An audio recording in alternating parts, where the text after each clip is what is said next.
Hello, everybody, and welcome to another episode of Not That It Matters. We have not been talking for the last minute as though we've already been recording. I am your host, Nicholas Lanham. Whoa. And with me, as always, intensity is my co-host, which makes him slightly lesser than me, Alex Panio. Just slightly, though. Yeah. Just slightly. How's it going, everybody? How are you? Alex, how are you? So this week we're doing the second I installment. asked you how you were. Oh, sorry. Good. You? Yeah, so this week we're going to be talking about... I'm good. We're starting late on this one. Yeah. We're going back to our roots and starting them late and drinking beers. Yeah, I was going to say, a few beers in, starting late. One Penco Station sub in. Yeah, so we're really drunk, Couple obviously. episodes of the leftovers, which is a good show. Mm-hmm. I prefer the main course myself. Well, the leftovers could be the main course. You're just eating them later. I mean, that's a fair point. Yeah. Or I prefer the receptacle of the leftovers, the doggy bag. You eat the bag. You're like, you take the leftovers, I'll take the bag. Yeah. Brandy's like, this was a great relationship for me. I'm just eating bags. Yeah. My boyfriend eats the trash. Have you ever seen that show, like My Strange Addiction? Yes. It's people that just eat nonsense or do anything. They're Yeah, like, weird I people. eat couch cushions. And you're like, they're like, perfect. You're exactly what we're looking for. I don't know. Have I talked about this on the podcast yet? But I got into like weird like food documentaries on YouTube. No, but I believe it. And one of them was like a My Strange Addiction thing, but it was just food related. And it was one guy who for every single meal ate French fries. Every meal. And it was like regular food even grossed him out. What? So like he had 2 kids and a wife. Yeah. And his kids would have like just normal, like healthy meals. And he would just have like a bag of like Ore-Ida frozen French fries at home. He had to have been like suffering from some stuff. Like, Yeah. Severely fucked up. Yeah. Like health wise, right? I think he had like early onset like heart disease and he was like 28. 28? Yeah.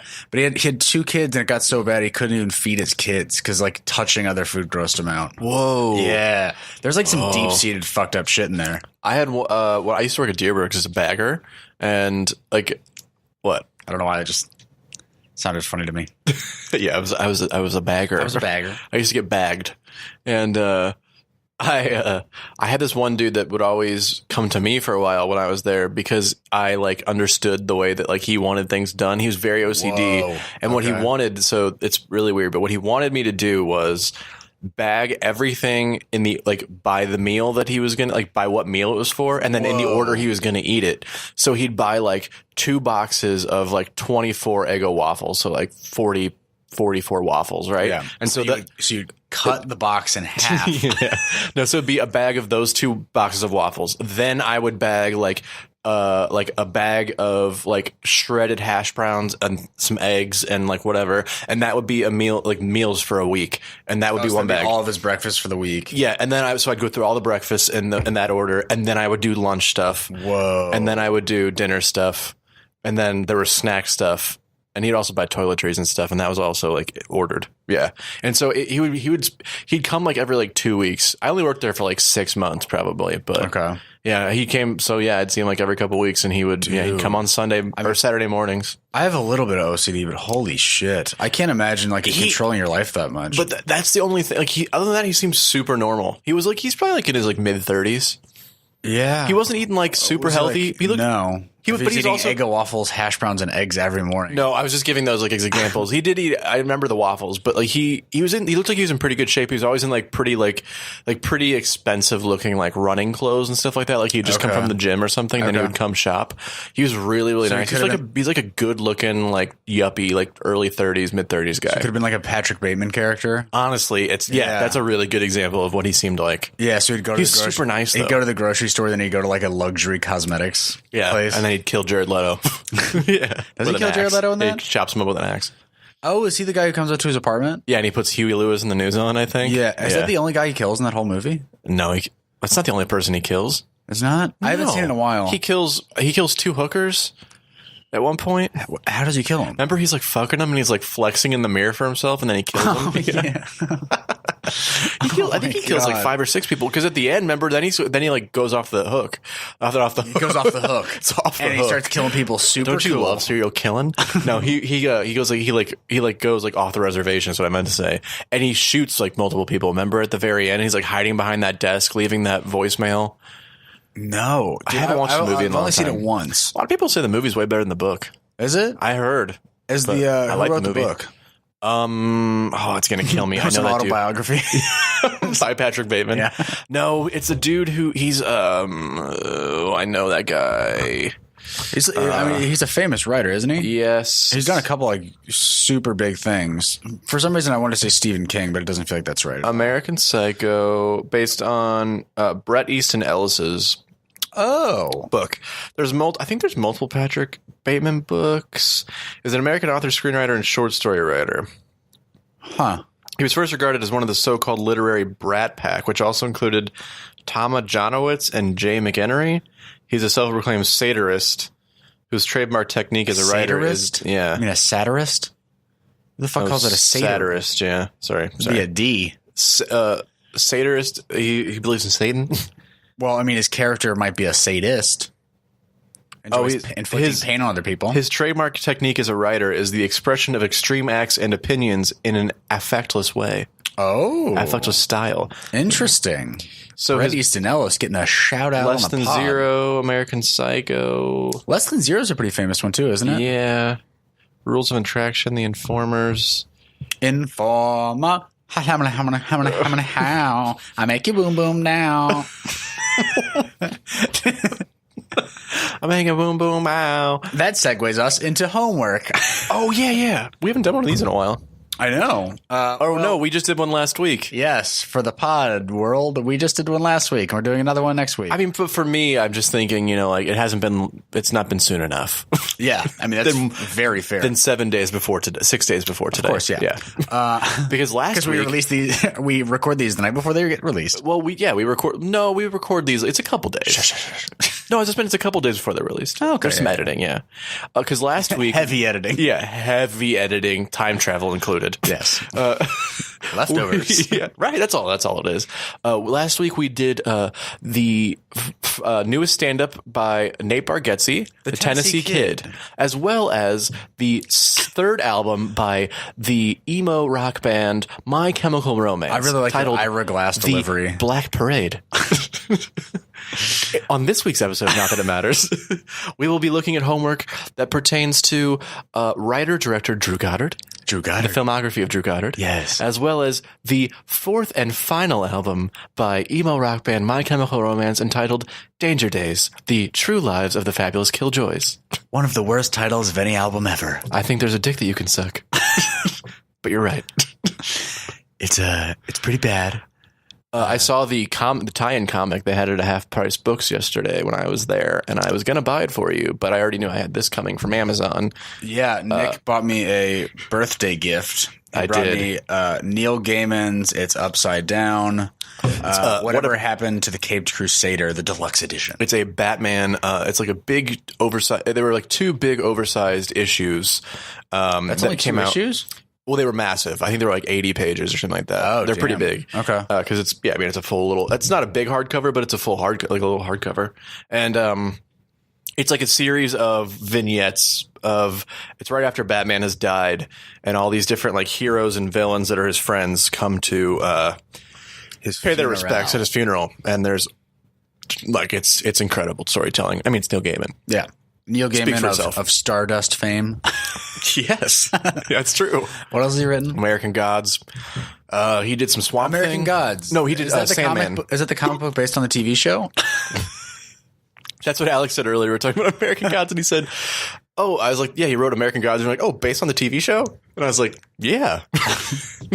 That Neil Gaiman. It's the other way around. He, he loves to take. He watches movie properties, and he goes, "I'm gonna make a book about that."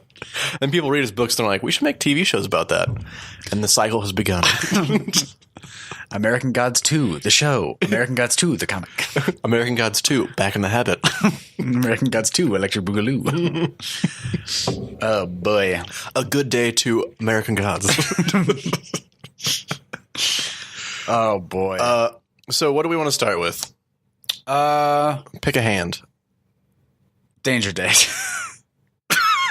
So this hand. We'll pick Danger Days. We have been. We started with Nate Bargatze last time, and then we did Black Parade. So you want to do Danger Days this time, and then Drew Goddard? Sure. Okay. Okay. All right. So Danger Days, the True Lives of the Fabulous Killjoys. That's it. Like I said, I mean, I hate the fucking title. And you basically realize that it's terrible. So the concept of this album is basically there's like these kind of like Mad Maxy Killjoy characters that are fighting society, like in the government. It's set in the year 2019. Oh, it is. Yes. So it's set in today. Yeah, but it came out in 2010. I take that back. Maybe it was ahead of its time.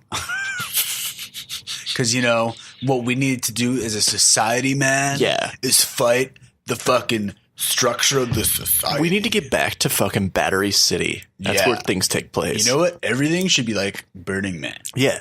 Well, what you have to do is don't forget about old because the plot of this is sort of guided. You're kind of guided through the plot of and the concept of this by what's his name? The Dr. Death. Yeah. Dr. Death Defying. Yeah, the radio DJ. He's like, "What up, Killjoys?" Which I mean, I'll say it again. Boo. Yeah, it's poorly acted. There's some radio hosting, which I mean, I can't really talk. I can't really talk. We don't do radio. But it's just like, okay. It's fucking cornball.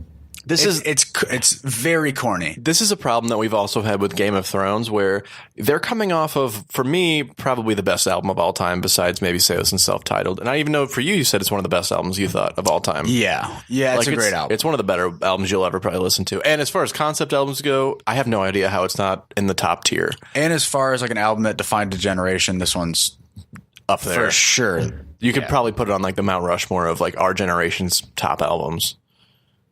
Yeah, I'd probably put it The Black Parade, From Under the Cork Tree, A Fever You Can't Sweat Out. Well, for this kind of music.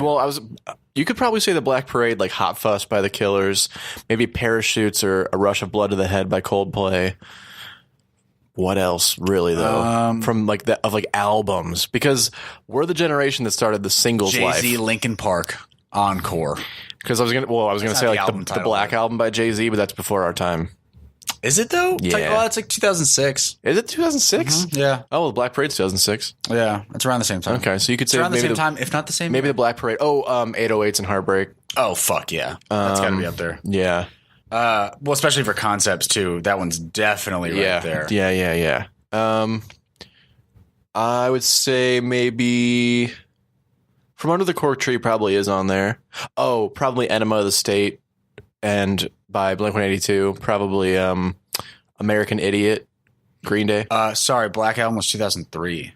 Okay, that is pretty early for us. It's a little before. I mean, I was 11. I was 10. Yeah. I wasn't super into cutting edge hip hop when I was 10. Right. Yeah, it's like right before you and I really started. We're old enough to really start to get into cool music. Yeah, I mean, because everybody's first albums are like their parents. So like when I was like 10, I was listening to like AC/DC, Back in Black. I think I got that album in 2003 because I bought the two albums I bought at the time were I bought Back in Black and I bought Get Born by Jet in 2003. Same thing. That's Sam Goody. Yeah. And I didn't do that. My mom had a super good taste in music, so we always had I think a record collection. My parents were that way too. Over 1,000 probably. Same. Well, a lot of mine's gone now. Yeah, but I don't even want to. But oopsies, it's okay. But so I got into classic rock early on. Me too. And then when I moved into my own shit, it was like pop punk and screamo and. Yeah, you're the same way as me. Really, but I think I kind of went a different direction than you too. I got really into like classic metal too, like Metallica, Slayer, Testament, Exodus, Sabbath. Yeah, even some Zeppelin. I also got really into like Motley Crue and Def Leppard and Journey and like hair bands too. Yeah, Whitesnake, Warrant. Yeah, all that kind of stuff. And then all those kind of bred into the punk generation, which slowly did I got really went into punk. A little alty early 2000s, and then it kind of morphed into pop punk. Yeah, because I mean it went sort of, it was like really like thrash punk, and then it split and it went like pop punk and then like hardcore, like post-hardcore, emo, that kind of stuff all kind of came out. And then they sort of melded together with metal too. And you had like Bullet and you had like, I don't know, they sort of, it became this huge, it was kind of cool because it all just sort of like, it's like you had like a couple of little, it's like, you know, when you see like that prism on the front of Pink Floyd? Dark Side of the Moon. Yeah. It's like you had that stream of like a few things happening at once and then they like just exploded. 20 different genres and all that shit. It was all kind of coming to a head. And it's like right when you and I were getting into music is when it blew up into a bunch of different, like you had such a diverse group of things and they all were kind of similar. So you had a lot of people that were listening to like similar-ish bands. Yeah. Like I would listen to a bunch of Silverstein and you and I love Silverstein, but then you never went harder than Silverstein and I went way harder than Silverstein. You know what I mean? Like, Silverstein's about the hardest I've ever went. Yeah, probably, or like Escape the Fate or like Bullet. Love Escape, love Bullet. Yeah. But that's I never was super into like the screamo, like you can tell that like they're just fucking destroying their voices. Yeah, they did. But so going off like that prism and all those kind of genres that spread out, pop punk is so interesting because it's the one that died the quickest. But was also the biggest. It was also the biggest. But this album specifically, I think, is a good signifier for the absolute death of pop punk. Yeah. Well, especially My Chem as a band dying out because they were the most mainstream, the most popular of the pop punk bands. Probably them, Fall Out Boy, Panic. Yeah. But those two bands have still gone on to have careers, but they're almost exclusively pop. Yeah. It's more like pop with like a little bit of like alt rock. Yeah. It's like a little bit of that. My Chem were the ones that like weren't willing to sacrifice their sound. They did though. They did in this album. Yeah. I meant like they weren't willing to go full pop. Yeah. This one is like the album where they introduced like a lot of electronic music, a little bit of like EDM, auto-tune. Definitely. Kind of like spacey, like MIDI tool sounds. Yeah. Like it's a lot of that. Yeah. So I said this album sucks.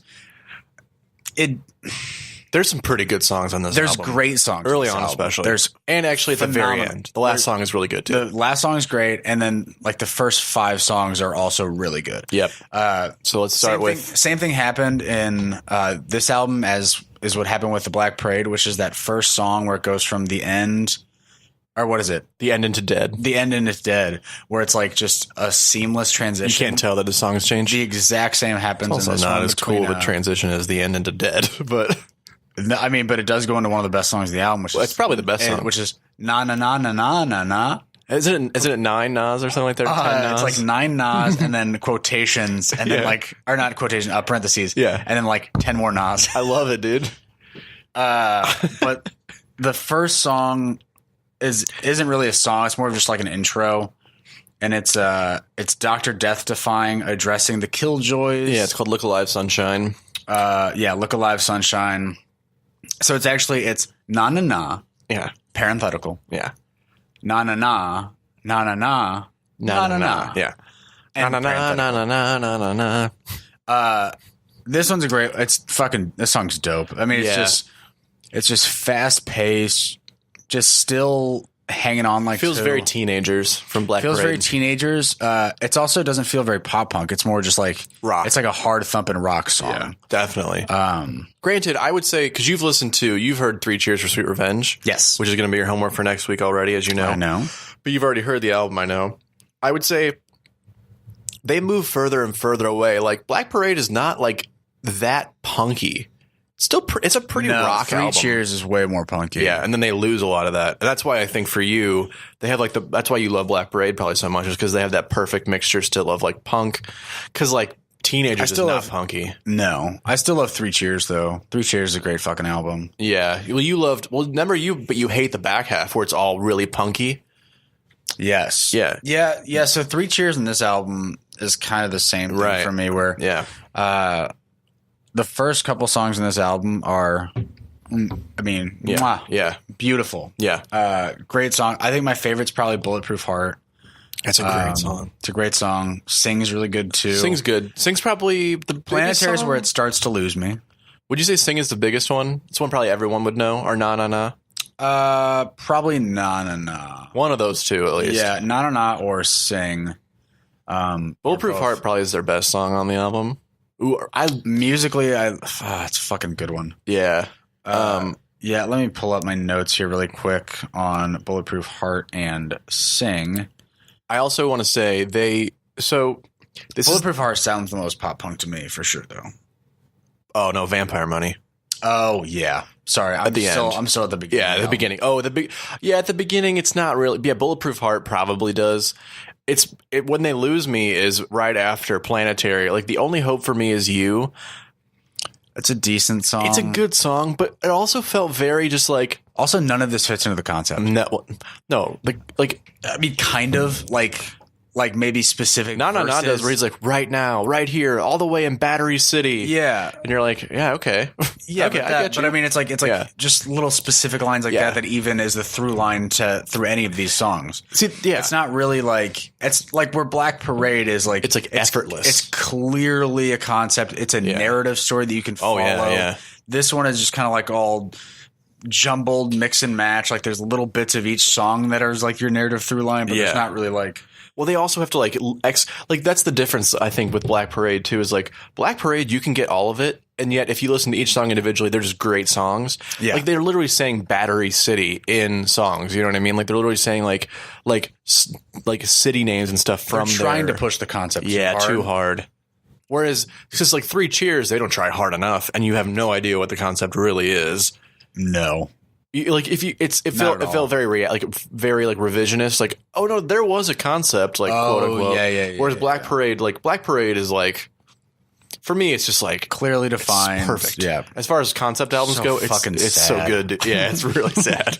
Like The Patient and also God. Gerard. Damn it. Yeah. I mean, and that's the thing. And this one, that's my biggest knock on Danger Days is like.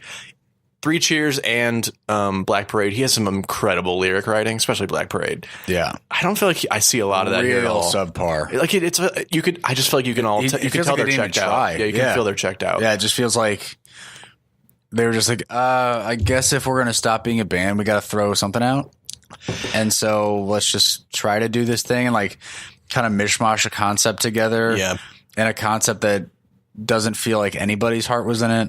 No, and it doesn't feel not like to say that there's no like heart in this album. There's some great fucking songs. In this album. think they've all explicitly said, especially Gerard, who's sort of like the driving force creatively behind the band. He said like going into starting My Chem, we knew like I Brought You My Bullets, You Brought Me Your Love, their first album. He's like I knew obviously as I was writing that what was going on, and then I already knew like. The big themes and ideas and even some of the song titles and lyrics for Three Cheers. And I always knew that that third album was going to be called The Black Parade. And he knew stuff about that already going into starting the band. Yeah. He was planned through The Black Parade. And I mean, you can tell. You can tell. Yeah. And you can tell this is the first album that they had not planned. Yeah. And you can tell, I mean, going back to like Game of Thrones talks we've had, it's literally just like, what they already had planned out is amazing. Yep. And then what they didn't have planned out and what they had to like mishmash together at the end is just shit. It's bad, dude. It's really bad. And you can almost tell it with this album too, like the stuff where because we also should mention, this is really important. They made the Black Parade. They toured for like years nonstop, playing like arenas, just grueling touring schedule, which just eats away at you. And then they recorded an entire album and then scrapped it. Yeah. Which is actually, for my money, it's called Conventional Weapons, and it's definitly a better album than Danger Days. Yeah, you said that. I haven't. You should check it out. I don't think I've listened to any song. It's really good, I think, comparatively. Okay. But so then they made Danger Days, and I totally would get with that touring schedule and doing an entire album and then scrapping it and having to start over. I would probably be done too at that point, because I bet you if you're facing the idea of like we made our masterpiece, major masterpiece. The next album's a flop. Yeah. They're also so self-aware. Like they knew already. Gerard stopped being an alcoholic. Yeah. Yeah. And he also he had like a daughter, and he's like, I'm not like an emo kid. Well, he already started writing comics too, right? Yeah. He wrote The Umbrella Academy in like 2007 was the first issue, I think. So, that's I think the cool thing about them is that like, they were so self-aware to be like, yeah, I think our road is run. Like they broke up 3 years after the album came out, but I think it's like 2.5. But like you can tell already that they kind of knew. And they were doing this album, and they were like, I think because one, they owed Warner Brothers a third album. Oh, so they had to put this one out? Yeah, but at the same they time, had to put out an album. Yeah, but also at the same time, a lot of the big themes in this album are rebelling against fame and rich people. Yeah. It's almost like against things like Warner Brothers and the idea of record deals and all that kind of shit. Which is what totally redeems the album for me. It makes me love it. Is that like even though the music's not that great, it is kind of awesome that it's their way of being like, this isn't what we ever wanted. Here's your third album. Here's your third album, and it's just us talking about like our road is run, and we hate that we've become like rich, famous people. Yeah, you know. Yeah, I kind of get it, but like, I don't know. Musically, it just doesn't do shit for me. No, it's too. It just feels too like. I don't mind like evolutions of bands. Like you look at their first 3 albums, and they very much evolve. Yeah, but then this feels like a weird step after the Black Parade. Whereas Conventional Weapons doesn't. And it actually has probably one of my like all-time favorite songs by them, which is The Light Behind Your Eyes, is on Conventional Weapons. Okay. And they never released it. But they did release it. They ended up after way later. After right? They went back and mixed and mastered it and like remixed and mastered it and then released it, and it's really, really good. But I want to say, so it's where you get into like right after you get after The Only Hope for Me is You, number 6, then you get into just a string of, I would say, basically nothing. Yeah. Jetstar and the Cobra Kid is another like death-defying. It's like it's like 30 seconds or something. Radio thing. Yeah. It sucks. It's not. And then you get into Party Poison, Save Yourself, I'll Hold Them Back, like Scarecrow, Summertime, Destroy It. Oh, absolutely pointless. I don't even have notes on them. No, I know. Like they're just such blah, pointless, dumb songs. Yeah. Destroy is kind of fun. It's cool. The lyrics to The Kids from Yesterday are really good. I don't love the song that much. Yeah, is that the one that's like kind of like slow and yeah. And it's like that's the only thing I have to describe it. No, it's one that's kind of slow, you would know right? It. Yeah. Gerard really like what the lyrics? Yeah. I can't even remember. I couldn't even remember what the song title was. The Only Hope for Me is You. Oh no. Or no. The Kids from Yesterday lyrics are so it's the because you only live forever in the lights like the big chorus is because you only live forever in the lights you make. When we were young, we used to say that you only hear the music when your heart begins to break. Now we are the kids from yesterday. Yeah. I mean, there's some really good lines. I think my favorite is that like opening verse. Well, now this could be last of all the rides we take. So hold on tight and don't look back. We don't care about the message or the rules they make. I'll find you when the sun goes black. Like, they're basically just like going through the fact that they're completely breaking up and they have nothing left. Yeah, and they talk repeatedly about like you only live forever in the lights you make. So like you.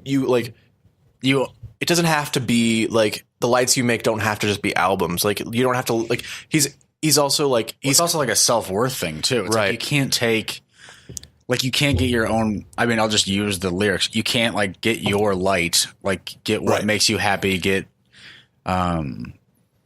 your self-esteem, get your confidence and all that kind of shit from how other people perceive you, perceive your work, perceive anything. And so many people are telling them like, this is your legacy is being this famous like, stage you don't guy. know our legacy. Yeah, he's like you, and he's proved them. He's proven them right. And now I tell you, but Mikey Way is writing a comic now for DC. Oh, for real? Called Collapser. It looks really cool. Collapser? Yeah. It's like this dude who has sounds like a very dumb character. No, it's this dude who wears like a trench coat and he has like a living black hole inside of him. Whoa. Yeah. That is not what I was expecting. It's pretty cool. Whoa, that's cool. Okay. Yeah, that's fun. Yeah, dude. I'll show you the art for it. It looks dope. Collapser's a terrible name. I don't know. I kind of like it when you realialize that because everything collapses in on itself. Black Holy? Black Holy. Yeah. What about the wormhole? What if it was called "Ask Me to Open My Coat"? Serial black hole flasher, dude. Yeah, I don't know. It sounds pretty cool to me. But so let's just talk about favorite. What's your favorite song? Probably.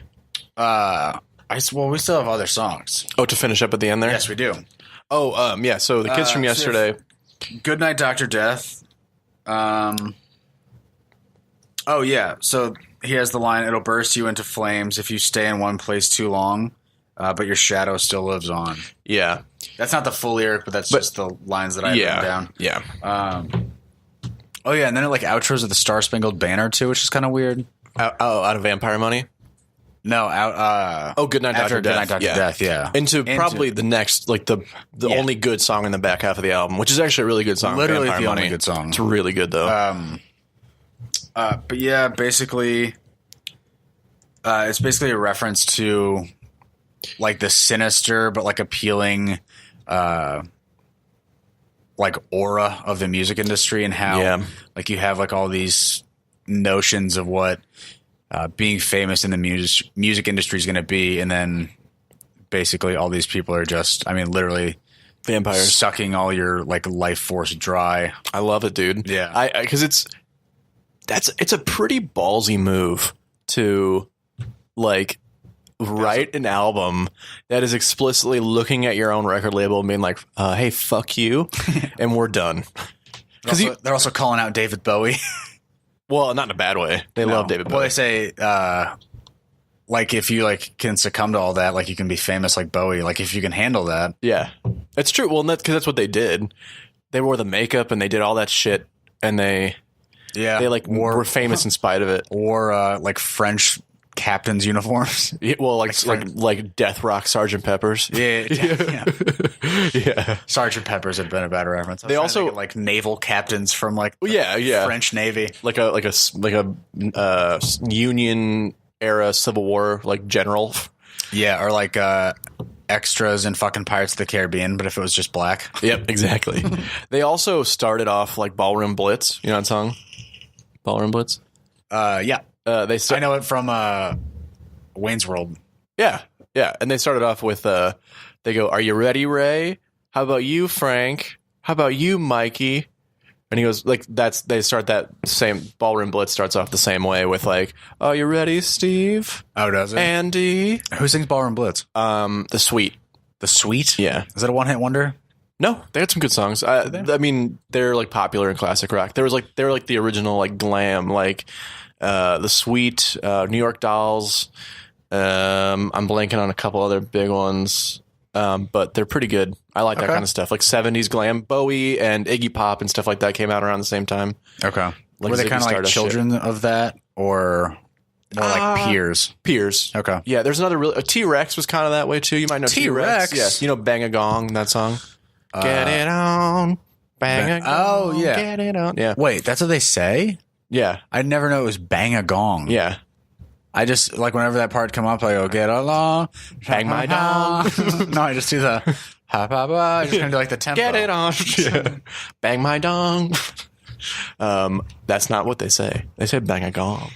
So let's just wrap up this album. It's, not a big fan. Let's just spend 1 minute saying Black Parade's so good. Black Parade's so good. It's so good. I mean, we went through every song in depth on that album. Yeah, and all these ones are just like, meh. Yeah, we skipped 7 songs. Okay, I would say nah nah nah. I would say sing. Oh, and Bulletproof Heart, Vampire Money. Even Planetary has like a fun like Planetary's pretty vibe good to it. Yeah, but then right after that, so Planetary's when they start to like introduce the electronic like auto-tuning type stuff, and then the next like 2 songs after that, is just like that times 100. Yeah, it's pretty much the rest of it. Summertime, I remember. Vampire Money is not at all. Song. No, Vampire Money. Vampire Money is like hard, fast. It was like 3 cheers, almost. It does, yeah. It's like that. Like that British punk rock kind of like at least with the tempo that they carry. Doesn't it feel like it's like a little wink to their fans at the end of their last album of like, remember this? Like, love remember you, when we were good? Yeah. It's like love you, see ya. Yeah, I felt like they knew. That's the one thing I take from this album is like they had so much more self-awareness than the rest of those bands. For them, it wasn't about like the fame and the money. It was like, okay, well, the My Chemical Romance like journey is over, so it's over. Like that's not like a question for them. Yeah, they would have just been like bad. I mean, you get glimpses of it here where they're like bad recreations of what they're trying to do, or like doing like it happens to comics too. Whenever like you have like 7 albums and then like your 8th one Or I mean, it could even be like your fourth one, but you're like just trying to mimic what you think your album should sound like. And Jim Gaffigan. Yeah, even though he's still really good, it's just it's not the same. Yeah, a couple people it happens to. A lot of the big ones get to that point. Kevin Hart's been that way for a long time. Just explode out of your asshole. No, just a little toot. It sounded like it was like we just ate Penn Station. We did. Oh, it's already made its way down. Of course quick. It does. Yeah, I got a quick bowel movement. You get that moving metabolism. Oh yeah, those BMs ready. Send those BMs to my DMs. Oh. I think didn't we send that last? Didn't we say that in another podcast that we want people to send us pictures of their shit? I believe we did. If not, hey. We said send us open butthole pictures. Yeah, and you said you gave them my email address. My real one. Oh yeah. All right, let's move on before you get a chance to do that again. Butthole pics at thenicklanham@gmail. Oh God. So have you gotten any of them? No, not yet. You're gonna get one from me. I was gonna. Yeah, I'll get one of those in person. What about so let's move on to old Drew. I love the windows are just open. Somebody can just walk by. Started pulling down my pants. Let's talk about well, let's say really quick. Let's end on this because I felt like we kind of just I felt like we just really half-assed this one. Yeah. So where would you rank it? Like, how would you rank their albums? Since you've never heard I Brought You My Bullets, it's probably last for you. No, it's probably one. Black Parade 1, Three Cheers 2, Danger Days far 3. I bet you Conventional Weapons would be 3 for you. Okay. I bet you. I don't know that, but and then where do you let's end it on songs though. Because of how much you like Black. But I like a lot of fucking My Chem songs now. I know. Now because you've really developed a like for them. Yeah. Where do you put them now on your favorite pop punk bands? Oh, like top 3. Probably. Who are your other two? Why'd you put me on the spot? Well, I'm just asking. Are we considering off of the dome? Are we considering Silverstein pop punk? I was gonna say of that whole broad spectrum. See, of that's stuff, not really just pop punk. No, I'm saying that whole era of stuff. We'll say there's so many. I know, just the 3 that if you're saying Mike Chem's in your top 3, it's just 2 other ones that you probably would listen to the most. Silverstein and that early Fall Out Boy is really goddamn good. That is. Fuck, I'm just going those 2. Fall Out Boy. Blink-182? No. Yeah. What about Angels and Airwaves?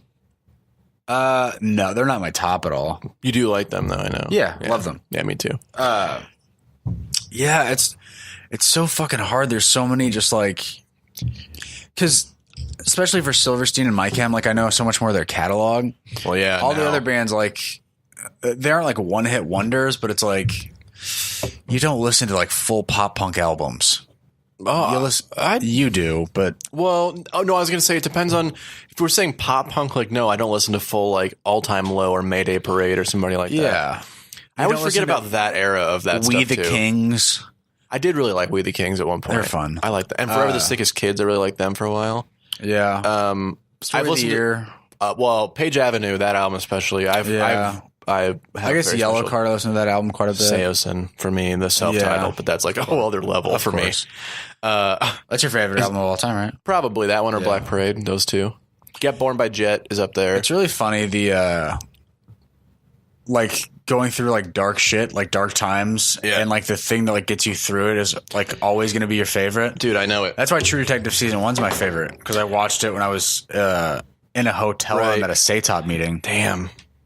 But then again, yeah, that's the thing. I watched it in 2 days. It was fucking awesome. But then again, you're also not going through dark shit as much, and you connected pretty heavily with the Black Parade.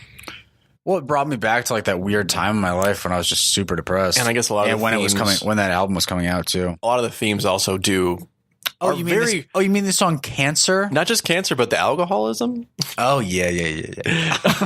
There's a lot of themes that I remember when you said it was a very Alex centric album, and I didn't realize how close to you it would be. Dude, yeah, all the notes identical. That you have. Yeah, I mean, for Danger Days, I think I have, maybe a page and a half. Yeah. For Black Parade, I think I had 8 pages of shit to write about. Yeah. But that brings me back to the website Genius that I use for all these lyrics. Oh, yeah. It's a it'll great put up website. references and like random shit that kind of relates to it. And I showed you this quote a while ago, but it was a Frank Ocean quote that they put on this, and it was, "When you're happy, you like the music, and when blah, blah, blah, blah, blah." Sorry, I just moved the mic in front of my paper and couldn't see. When you're happy, you like the music, but when you're sad, you understand the lyrics. Yep.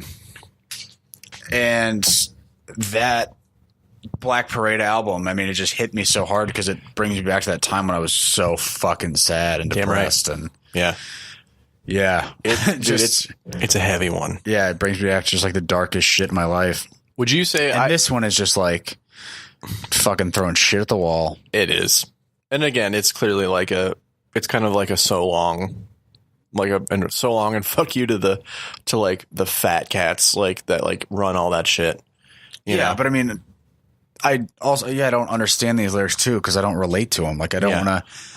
I don't have like an industry or like some like overarching like power that I need to fucking fight against. It I've heard Gerard talk about that. He was talking about Gerard was talking about how you can't. When they came out of the album cycle for Black Parade, and they had to like reconnect and try to find a way to. Talk about stuff that people would care about. Just burping. Yeah.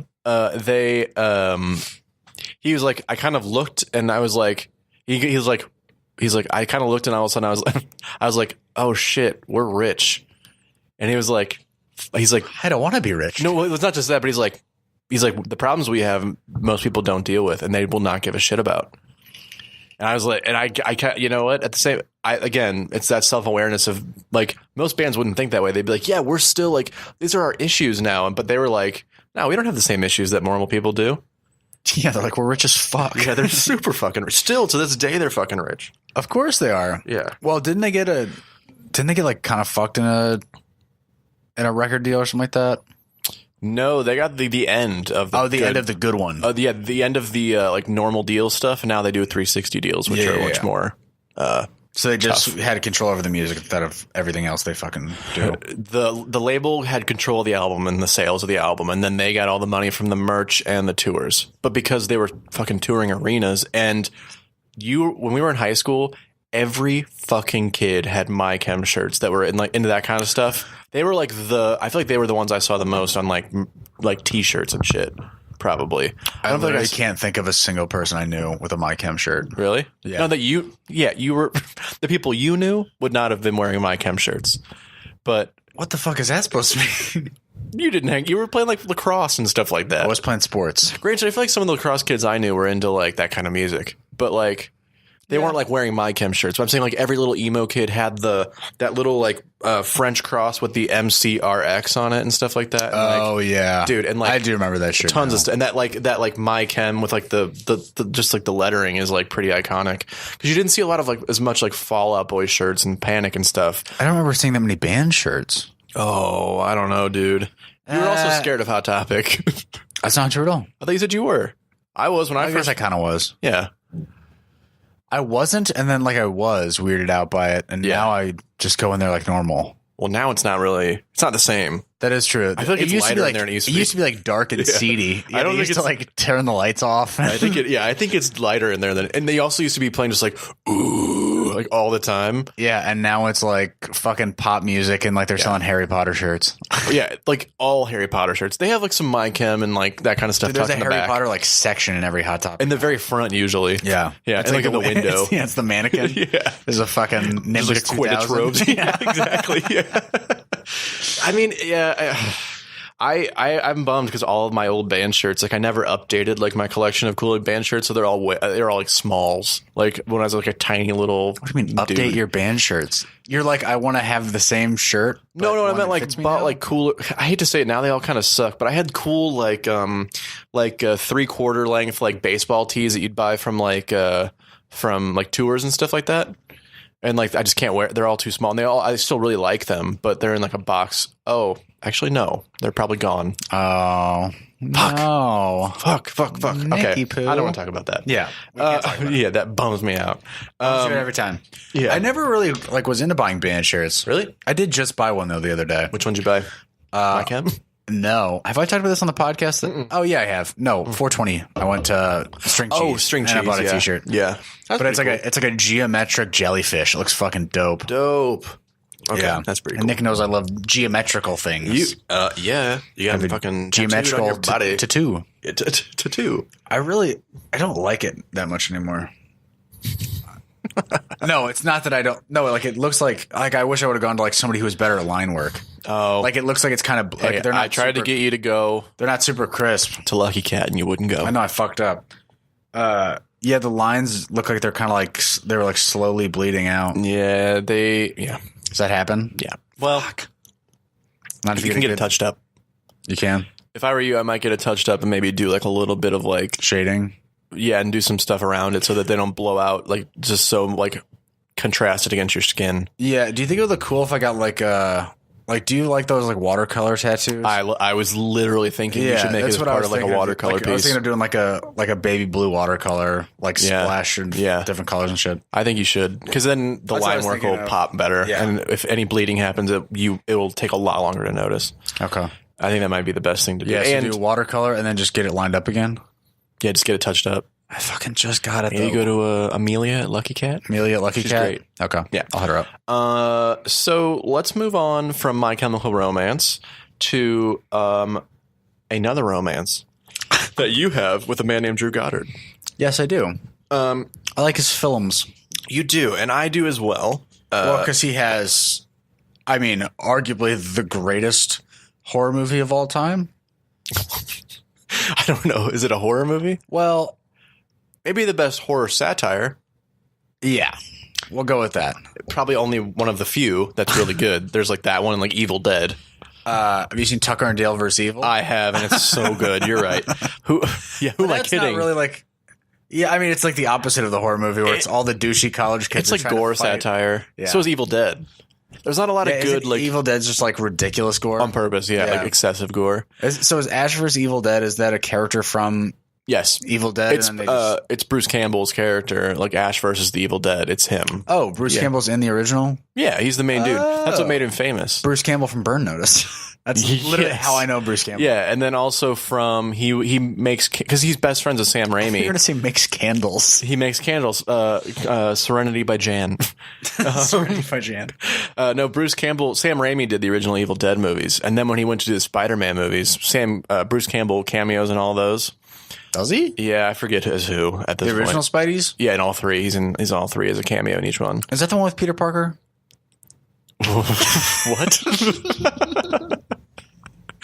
Have you watched Into the Spider-Verse yet? No, I haven't. I know I need to get it. Piece of shit. I almost rented it on Redbox the other day. Yeah, I What a rented statement. shit on Redbox. That's almost as like old as like fucking saying you rent shit at Blockbuster. I was gonna now. say, where's your Blockbuster card at? I don't have one. But dude, Redbox still is have like, mine. It's It's in a box. $1.50, $2 for a Blu-ray. And there's one right next to my house. You get it for a night, right? You get it for a night. It's instead of renting it and streaming, it's $4. I save $2 by driving to Deerbergs. I'm already gonna go there. Yeah, Bitch. yeah, bitch. Yeah, Bitch. I get movies when I get groceries. That's not too bad. Or if I gotta go to Home Goods. Yeah. Oh, Think we're gonna get sued for all these what? saying home goods? What's wrong with Home Goods? I don't know. Are we allowed to say that? Yeah, Alex, when you sleep on a mattress, when you leave Home Goods and you really need to take a nap after some long days of shopping, what kind of a Sorry for stepping on that. No, it's perfect. I mean, I'm glad that you're finally joining the ad. Sorry. Take it again. Okay. Speaking of Home Goods, Alex, when you oh god. Okay. When you get done shopping at Home Goods and you've just had a long day and you need a nap, what do you like to do? Something about I take a little boy They're not and gonna we fall asleep together. What? Something about pedophilia. I love making pedophilia jokes. Something about my dad. Something about drinking too much. It's fun. Pedophilia jokes are fun. And that's how I fall asleep. That's how I get myself to sleep. Just make pedophile jokes to myself. Yeah, and you're like, hee hee. Hello, Applehead. You watched that, by the way? Yeah. You finally watched Yeah, it? it's fucked up. Yeah. I hated it. I mean, it's great. It's well done, but I loathed it. It's like watching The Jinx. Have you watched The Jinx? Yeah, the Jinx is great. When he's fucking in that bathroom, I'm just like, what the fuck is wrong with you, dude? Did I tell you about the ending of that? The Jinx? Yeah, apparently HBO is getting sued by Robert Durst. For what? They that audio where he's like, I killed them them all. Yeah. That's like answers from like a couple questions. Oh, no, it's audio from. It's not audio from him in the bathroom. No, they spliced audio from other shit. Is that true for sure? I don't know. There's no way they could put that out and dude, there's no way they could put that out and claim that it's the truth. They would have known they would get sued. I think it's what his lawyers are saying. But really think about it though. It could just be a ploy to. Dude, he's crazy. It is true. Because if you think about that, HBO, he did cut up a person in self-defense. Yeah, self-defense, dressed as a woman. So, no, remember he was like hiding out as a woman with a different personality. Cross-dress shaming. No, I don't mind that. I'm saying like he was claiming he wasn't Robert Durst, so it's not like Robert Durst did it. An old woman did it. Yeah, Robert's like, yeah, it's a pity. Oh my god, dude! HBO would not have let them release that way. There's no way, right? Dude, there's no way. You could have a shady producer that lied. I guess that's success of making a murderer, and he's like, I gotta have a good one. I feel like HBO would be like, show us proof that this is what happened. The amount of legal shit they would be in if that happened, seems unlikely. And it's also you're dealing with a psycho in Robert Durst who would do that. True. They did arrest him right after, which is hilarious. Yeah. Like, dude, watching that bit, it aired on like a Sunday, and they arrested him on Monday morning. But you can also see his mouth moving, like for a lot. Oh no, because it's far in the away. You can't see him. He's just in the bathroom. You can't see him. I think you can see him in the doorway or something like that. But you can kind of see his mouth moving. But like, yeah, I don't know. You want to talk about Drew Goddard? Yeah, sure. Yeah. So he likes to murder people in his films. He does like to murder people. He's a writer director. I want to say, like off the top, he hasn't done that much. No, he's only done like 3 films for directing. Directing, he's done 2. Cabin in the Woods, Bad Times, and he's doing that upcoming X-Force movie. So he's only done 2. Yeah, he's got a 3rd one coming up, but I don't think it's coming out. It might. X-Force, it's not. Now that Disney has all that stuff. They canceled. I'm pretty sure because they canceled Gambit. They canceled a bunch of untitled X-Men movies. They're going to cancel Deadpool 3? See, that's the thing is I don't think they will, and that's why X-Force might happen. X-Force? Well, that's what I'm saying. We don't know. We don't know what Disney's going to do with all that. They said they're going to keep making Deadpool movies, but there is a Deadpool 3, I think, and then there's also an X-Force. I could be wrong. Dude, Disney makes so much shit. They do make so much shit. We talked about the Monopoly thing, and they're so close. They're so close. They're getting up there now. Dude, they're so close. Well, they have Lucasfilm. They have all Marvel. They have ESPN and Fox Sports. Yeah. They're competing. They have the 2 largest sports networks by far. Dude, are you going to buy that streaming service immediately? Because I fucking am. Yeah. I'll probably cancel one to make up for it. I don't know which one. I get HBO for free, so I get to keep that, but... I still have HBO. I have my mom's login that she no longer has anymore, but I haven't signed out yet, so I can still have it. And it just lets you use it? Yeah. It's the best. Are you sure she's not paying for it and she doesn't know? No, she had it through work, like for free. Oh, that's kind of cool. And then, yeah, she lost HBO as a client. I use my parents. They don't know how to work that kind of stuff, so they're not worried about it. It's like we use Brandy's parents' YouTube TV. Yeah. They shell out the $50 a month so we can watch live television. $50 a month? Yeah, something like that. HBO's like $10 a month. Yeah, 10 or 15. Which is, I mean, it's pretty good. Granted, once you kind of get through their big stuff, you kind of realize... There's nothing. Well, there's a lot of stuff where... Movies. It's a lot of stuff where, like, you're like, for like The Leftovers. Like, how many people tell you to watch The Leftovers? Not many. But you also heard it's really good, so you're like, I should probably watch it, I guess. I think I'll probably have HBO forever. I will. They produce enough good shit that I love. What if they ever produce it's like bad? Actually bad. I might say Westworld. It was one good season, and then it just was so bad at the end. Yeah, I wonder what I think they're doing a season 3 going to bring. Yeah, so yeah, they are. Game of also Thrones do is dumb shit like Cancel Crashing, a show that costs like $6 to make. Dude, I know, and I'm sure. Honestly, There's great comics on it. I bet you. Yeah, that's the best part about it. Its viewership was terrible. Yeah, I know. 300,000. Because That's live though. they're also. I never watched it live. If you watch their trailer, they've also upped the amount of content they're doing over the next coming year. They have a lot of new series coming out, and they have a lot of big stuff, like even the stuff that we're not watching, like Barry. A lot of people love Barry. I watch Barry. But you said you're not like super I'm into not it. super into it. A lot of people really like It's it. not the best. Oh, okay. I do love Bill Hader. I mean, it's very, which is weird because like it's very dry and very dark. Yeah, but it's just not It's that just funny. not for me. No. Do you like Bill Hader? I think he's funny. Yeah, I love Bill Hader. Me too. I like Henry Winkler. Oh yeah, me too. Big Little Lies people love. Like it's like a niche kind of thing, but I'm not into it. But it's a really pop. Dude, think about that cast: Reese Witherspoon, Nicole Kidman, Meryl Streep. Meryl Streep's in Big Little Lies. It's a pretty heavy. Zoe Kravitz. Who's the girl from Fault in Our Stars? Shailene Woodley. Yeah, Alexander Skarsgård was in it. yeah. First season, Then they murdered him. That's Yeah. the Big Little Lie. and Meryl Streep's his mom. Oh, okay. Yeah, I didn't watch the ending. I haven't watched any of it. I just know. I was kind of told. what I was happens. told the ending, and I just said, "Meh." Yeah, but then they have Game of Thrones, which is ending. But they also have 3 spinoffs coming. Yeah, they then have all that. Watchmen. Watchmen looks interesting. Yeah. I'll have to watch it before I really give a. Yeah, I'm very much on the fence. Yeah, Such a weird I still haven't seen The Wire or The Sopranos all the way through. I've seen like 4 seasons of The Sopranos. I've maybe seen little 3. bits of that. I've seen the entire first season of The Wire, and it just I think I need to give it another shot. I tried watching it when I was in like high school, and I Jesus, just don't think I was that's like right, way prepped too. for it. Yeah, I mean, a couple of my buddies that I respect, A lot of people say it's the best show ever. Yeah. like, I think it still is like critically acclaimed. Like most people think it's like the best show ever. yeah. It doesn't seem like it would be for some reason, but For some reason, I also can't get past like how shitty it looks. it does look really shitty. Yeah. Because then again, it's kind of shot like run and gunny type style. right. And But then but it's again- also like standard def from That's like the the problem. early 2000s. And it's just like, ugh. But also, they made one of like my all-time favorite things ever, which is Band of Brothers, Yeah. Band of Brothers, The and Pacific. it still looks amazing. Band of Brothers does. Yeah. It's even in standard It's def. super it high looks budgets, though. really good.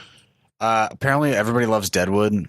People, yeah, I've watched like the first episode, I think, and I I've watched the been, first like, one. It Yeah. also looks shitty. Kind of. They're making a movie this year. I know. It's.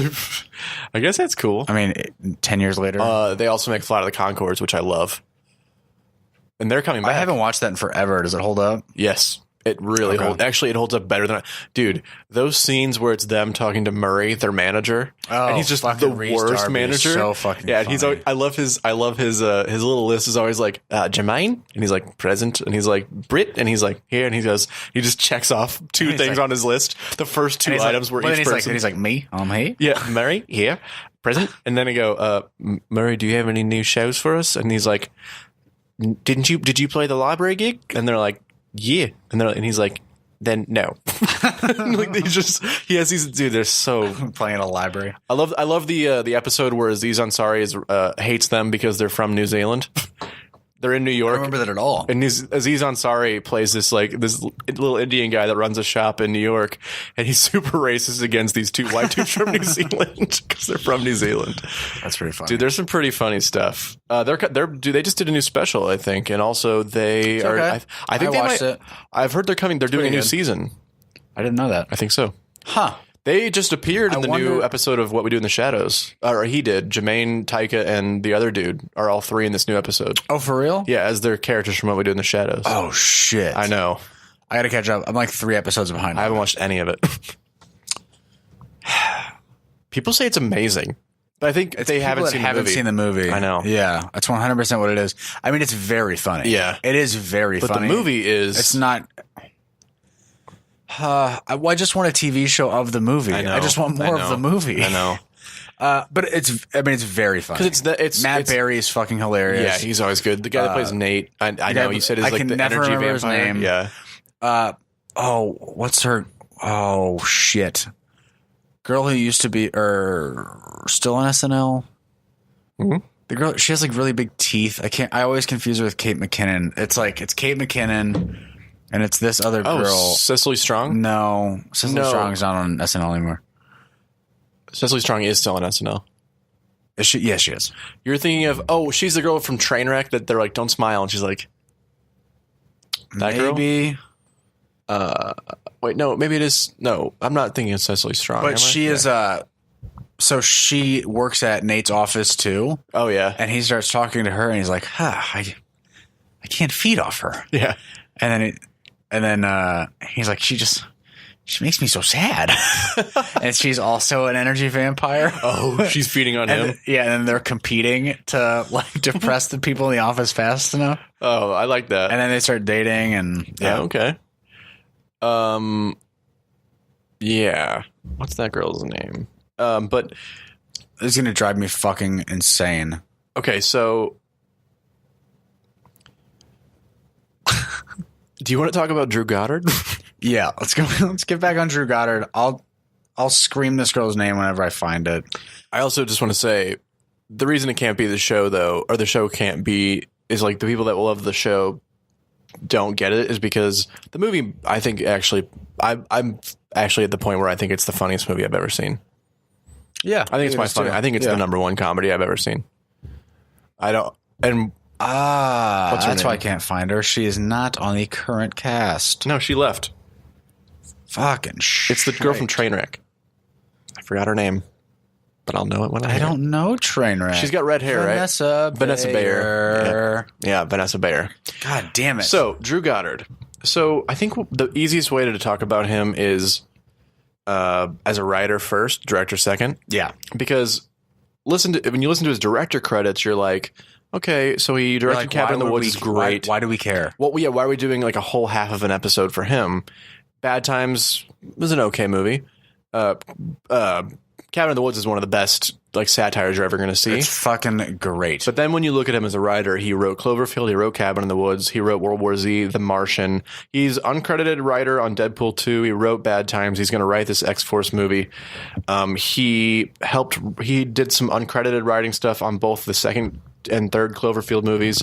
And then he did a lot of writing on Buffy, Angel, Alias, a ton of stuff on Lost. He helped showrun the second two seasons of Daredevil, and then he was an executive producer and director on The Good Place for a while. Yeah. So, I think directed a few. He directed a few, but he's written the shit out of some stuff. Yes, and some of some great best stuff. Fucking movies the last couple of years. He's a J.J. Abrams, Joss Whedon, Damon Lindelof. Like he comes from that tree. You know what I mean? What you start to see is like these like trees that develop from of people that like they started working for somebody and then mostly Joss Whedon or J.J. Lindelof hasn't. He's too young, I think, to have a tree yet. But J.J. definitely has one because Joss Whedon comes out of that and. So is Joss Whedon out of JJ? I think they're just related. I think they're like the same. They're same. You're right, the same sort of time, but they also cross over a lot. Like because they've both been doing stuff forever. Yeah, because JJ. Well, yeah, because like actually, Joss did Alias, Buffy. JJ did Alias. Joss did Buffy and Angel. Oh, Angel. Yeah, no, you're okay. And then JJ did Alias, and then he was a big part of Lost and Fringe.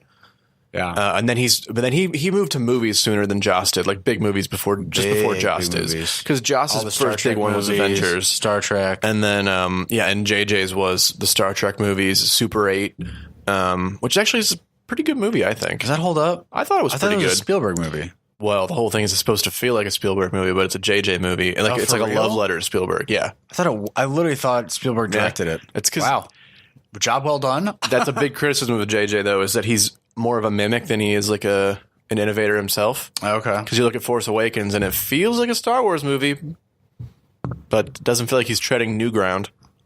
Yeah.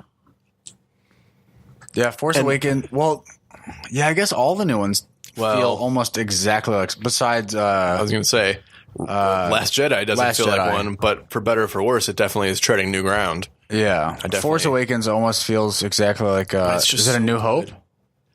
Yeah, it does feel like A New Hope, but it also just has this feel more so. Like it follows a lot of the beats I know of A New Hope in some ways, but The Force Awakens might be my favorite Star Wars movie. No, Empire Strikes Back. What the fuck am I thinking? Empire Strikes Back is one of my all-time favorite movies ever. Attack of the Clones. It's the greatest movie It's the greatest of the prequels, and we all know that the prequels are far superior to the new ones. True. But also far superior to the original 3. That's the truth. I mean, Revenge of the Sith. Empire Strikes Back can kind of suck a dick. Same with Revenge of the Jedi, or Return of the Jedi. Revenge of the Jedi. That's originally what it was going to be called. Revenge of the Jedi? Yeah, there's even posters and everything. They changed it last minute to Return of the Jedi. Why, they thought revenge sounded too mean? Well, yeah, and then to like make up for that, George always thought that he should have kept it, and so he made Revenge of the Sith instead. Because he's a turd. Yeah. But then again, he's really just the best. He's a fucking goober. He sacrificed $20 billion to make sure that everybody can keep their jobs. It just automatically is like the trump card. I mean, yeah, nice guy, but yeah, like a good shit dude. Director. Yeah, I know. He just doesn't. Because didn't he direct all the prequels? He did. He did, because he did episode 4. I know, we figured out that he didn't direct all the prequels. He did direct all the prequels. He did all 3. Are you sure? I'm pretty sure we've done this on the podcast already. I'll keep talking while you look it up. Okay. He did I like how you have your computer's recording. So he I'm did on my phone. I have 4% left on my phone, and I'm sacrificing everything. No. Okay. No. So Drew Goddard. Let's start with Cloverfield. That's a J.J. Abrams film. George Lucas directed all the prequels. Okay, I thought so. You're talking to a huge Star Wars fan. That is true. I admit, I'm a newer Star Wars fan. You are. You're like brand new, really. Yeah, I shit on them forever because I thought they were super overrated. Because even like athletic bros like you grew up loving Star Wars. I did. Well, I grew up and I remember liking the prequels because I saw them when I was like 7. Yeah, something like that. Yeah, that's probably when Phantom Menace came out. Yeah, 99. So 6. That would be the earliest I would have seen him.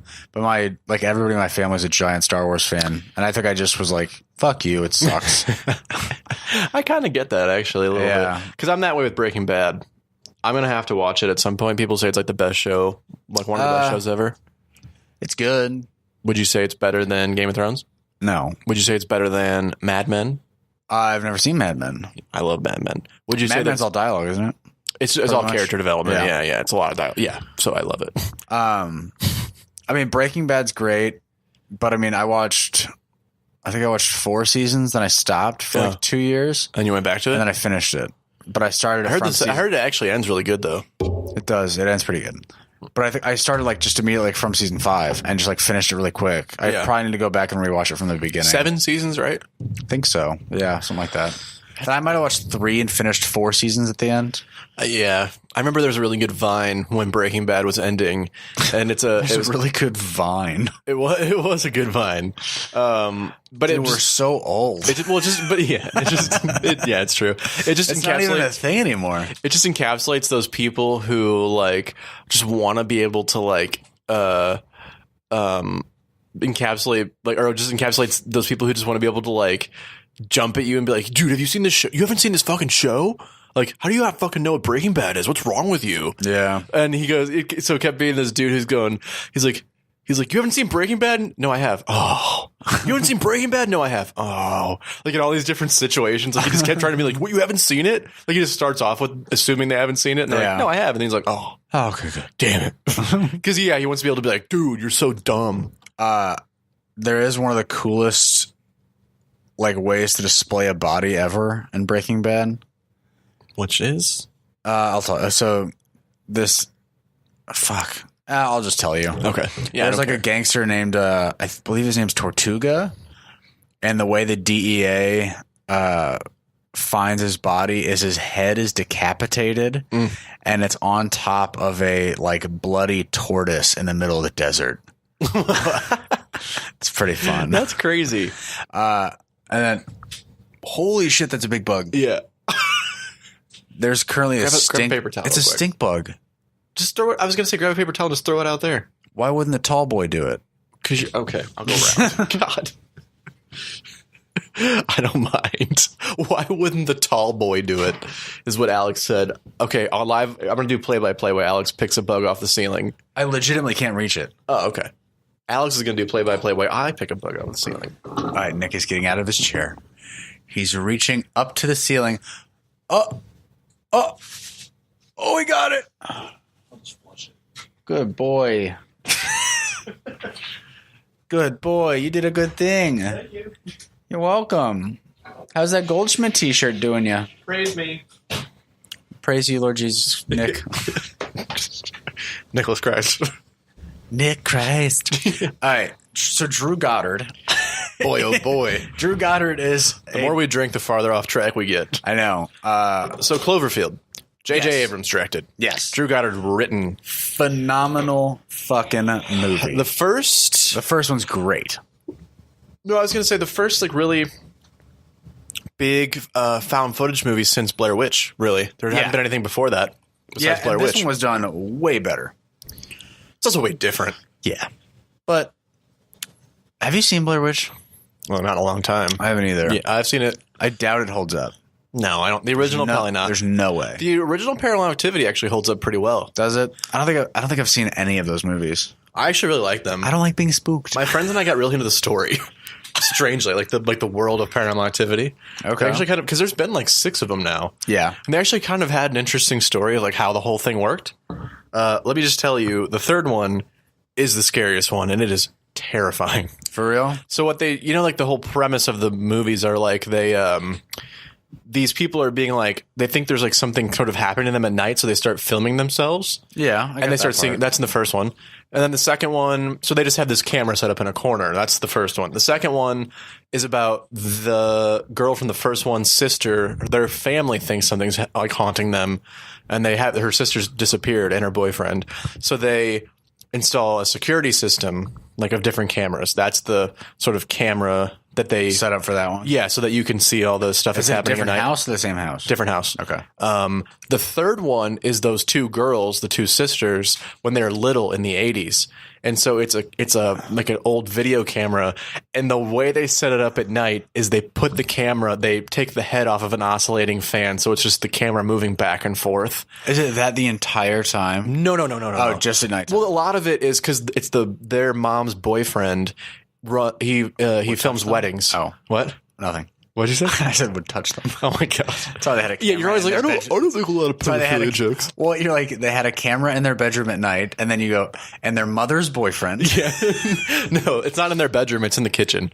Oh, the mom's boyfriend like films weddings, and so a lot of it is like him filming things and seeing weird shit, kind of. But then at night, he leaves the camera on this oscillating fan, and so like it's pointed at the table. It'd be like if it was like sitting over here, like by my fridge. Okay. And so it would turn and it would see the entranceway into the dining room and then end like right about here. Okay. And then come back. And there's this scene where you see this, like their babysitter just working on homework. And then it kind of goes back and it comes back and she's still working and it goes back and it comes back. And when it goes back to the entrance, all of a sudden there's just like a figure in a sheet, like you would normally think of a ghost. Yeah. And then it just moves with the camera right behind the girl.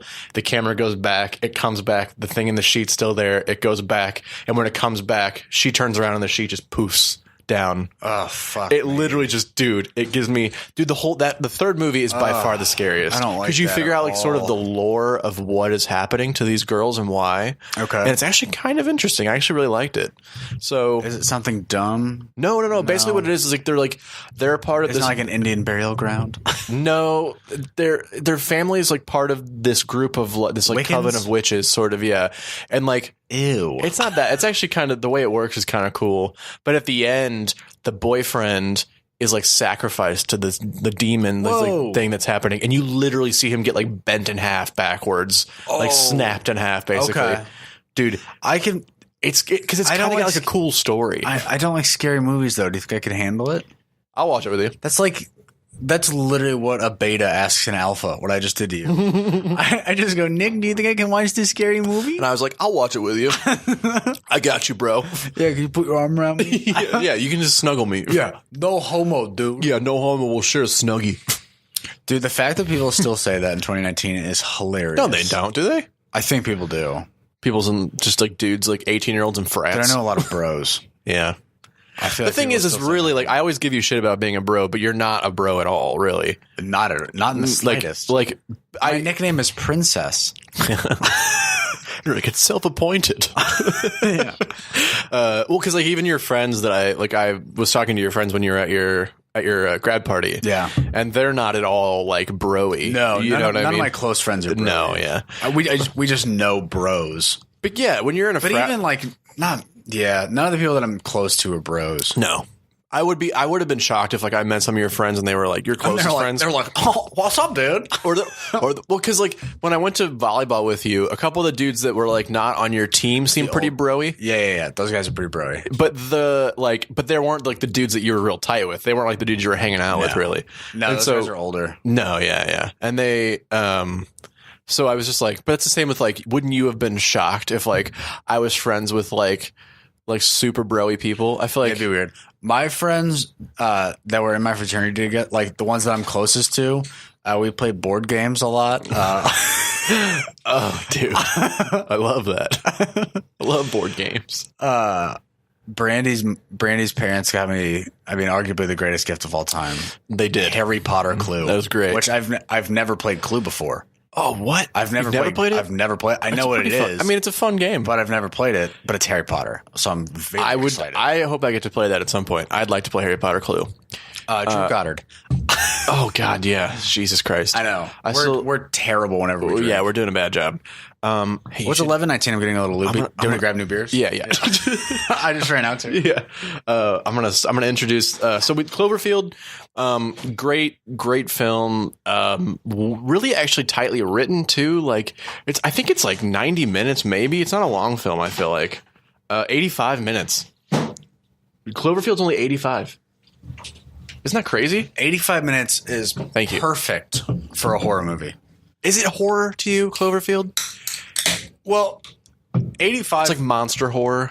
But I think 85 is also perfect for found footage. 100%. Could not agree more. Yeah. You can't sustain that style of film too long. It hurts your brain. It does. Especially if you're sitting down. Well, actually, it's better if you're sitting down. Because you're just kind of watching a riveting old family film, like a movie like your mom made, where of like you like in the bathtub or something dumb, but it just happens to have a 3-act structure. Well, it's exhausting. Yeah, it is. Like, it's a lot of movement. You just like really focus on what's moving. Yeah, your eyes are darting around everywhere. Yeah, but then you also like.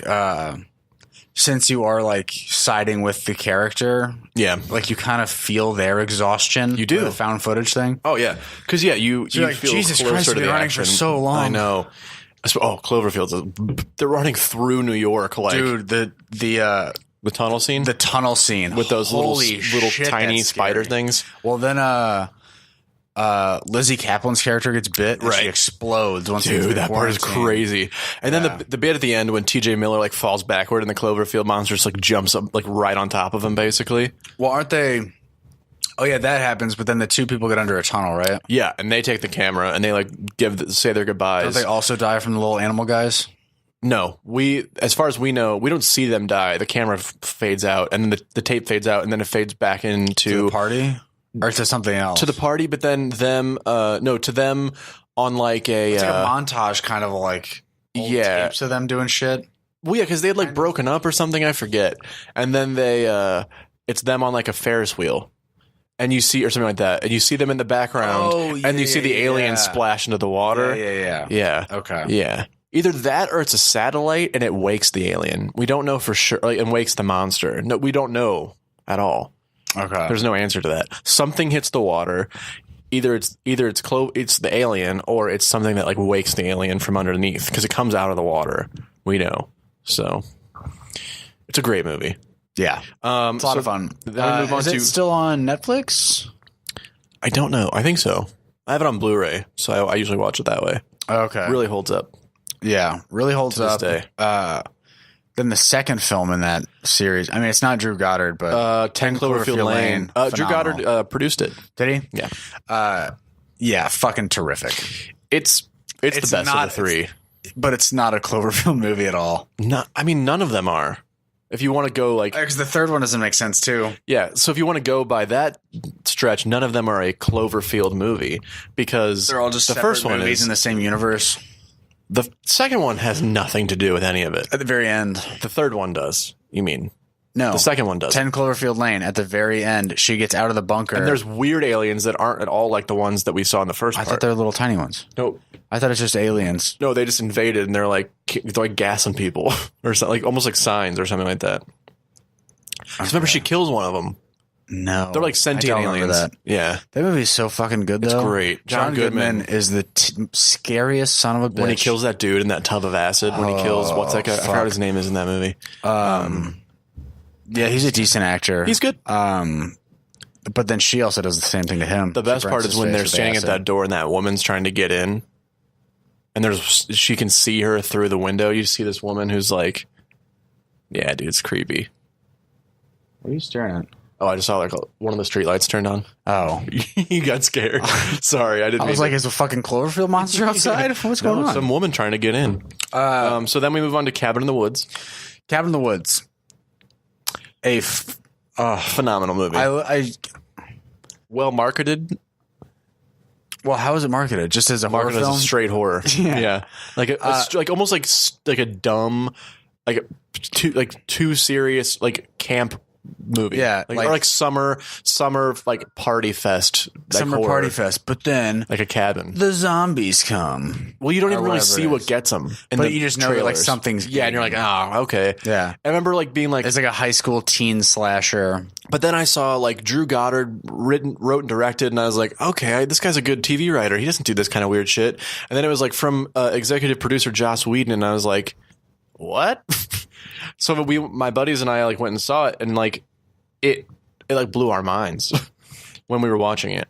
I had no idea what to expect. Yeah. I didn't do any research before I saw it. I just knew that everybody said like Cabin in the Woods is a great horror movie. And I started watching with Brandy, and she fell asleep. And I was literally just sitting out in my like living room, just like mouth agape the entire time, because it just kept getting better and better and better. It's so good. It is so fucking original. It's a great parody. It's a great satire. Yep. Because it's not a horror movie. Not at all. It's like a weird, fantastical, like conspiracy, but also paranormal. Yep. It's very weird. It's this weird. You can't put it in any kind of a box. It's like this weird. On one level, it's this weird like government conspiracy like simulation movie. Yeah. Like Truman Show. Yeah. But also with like real actual paranormal stakes, like supernatural stakes. Yeah, like there's actually like demons. in this world there is like horrifying creatures that can be summoned. And that can that will come and end the earth if they don't get the blood sacrifice that they want. Oh, you're talking about the actual ending. Yeah. That's the ending. No, but like the thing that gets them, the thing things that actually do come kills out them and kill to them. Yeah. sacrifice to this. Like they've demon created like is like there's like the it would be like if like the little girls from The Shining, if those girls had like knives for hands, it'd be like that's a demon that could kill you. That's a great part of Ready Player One, by the way. The bit when they go in the house for The Shining. The hotel. Yeah. It's great. It's a great scene. Alex loves that movie much Nick more than I do. Does not like it. I don't dislike it. I just don't love it like you do. I think it's Not fine. a Steven Spielberg fan. I love Steven Spielberg. He's also not done that many great things recently, but I mean, it's relatively true. he did The Post, and that was just so fast paced, so much big action. Dude, it was 3 hours of newspapers being written. Can I just? Oh, this is what I was going to say earlier, and actually it is. I forgot to say this. When you said you don't like horror, have you watched The Haunting of Hill House? Oh, that show's fucking great. It's insanely good. Yeah. I came over here on Sunday, and you guys were watching that in preparation for Game of Thrones. I was watching back through it, and we were trying to fix like my TV does that like auto brightness change to like when things get really dark, so that annoying sometimes. So I turned it off. Well, sometimes it's good when you're watching like Hill House and it changes brightnesses all the time, so it keeps the definition high. Yeah, but then you noticeably see things change like after the scene is already changed because the TV's adjusting. So I turned it off for Game of Thrones. But I should probably turn it back on. Yeah. Cool. Anywho, so then we move on from Cabin in the Woods. I just want to say that's such a good movie. Cabin in the Woods. I mean, if you haven't seen it, you're missing 10 out of 10. You have to watch it. It's a fucking amazing movie. It'll subvert everything you think it's going to be on purpose. If you don't know anything about it, I mean, 40 minutes in, you have no idea what's happening or is going to happen. It came out before Chris Hemsworth. It was shot before Chris Hemsworth had filmed Thor. Right before. Yep. And he was he was already going to be the biggest star in that movie, and he dies first and pretty early. He does not die first. He does die first. No, he doesn't. I think so. No. It's like another jockey boyfriend. Chris Hemsworth. Oh, he's the second person because he. No, he's like the third person. The young girl dies, and then some other like douchey guy dies. Because the girl that he's fucking, the one guy is fucking. Yeah, she gets her head cut off. Yeah, and then he dies. That guy dies. And then Chris Hemsworth dies later because he's the next one though. Because he jumps a dirt bike. He jumps a dirt bike over a ravine to like try to get help and come back to it. And as he hits the middle of the ravine, he just hits like an electric wall. Yeah, he hits the wall of the simulation. Yeah, and dies. He hits like the Truman Show wall, but it's electrified. And he just dies. So yeah, I would say definitely the best scene of the entire movie is when these little Japanese kids beat their version of simulation and they're all just floating. Oh yeah, we forgot to say that. So basically, like this one night, like all like the stars align or whatever it is. Yeah. Like all around the world, there's like 20 groups of people that are all killed by demons. Yes. Yeah, and these little Japanese girls in a classroom. They're just holding hands and floating in a circle around the demon. They'll figure out a way to kill a demon with magic.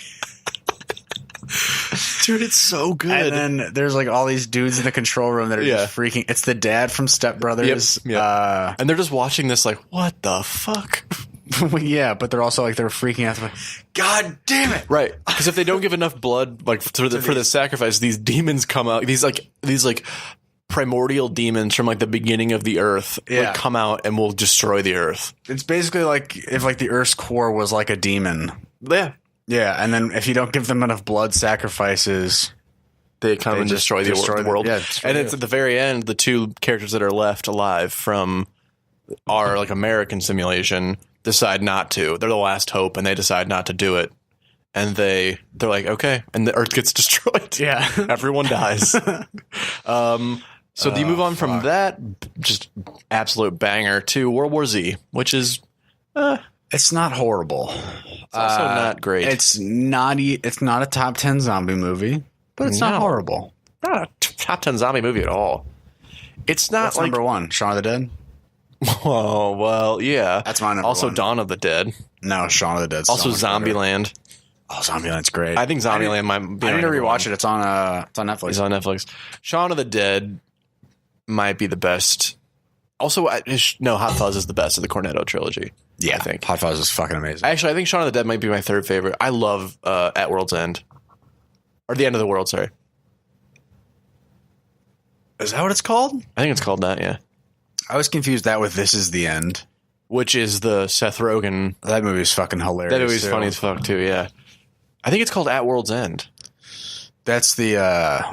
Pirates? That's Pirates of the Caribbean 4. It's the end of the world or something like that? It's something like that. End of the world. Yeah. Hot Fuzz is so good.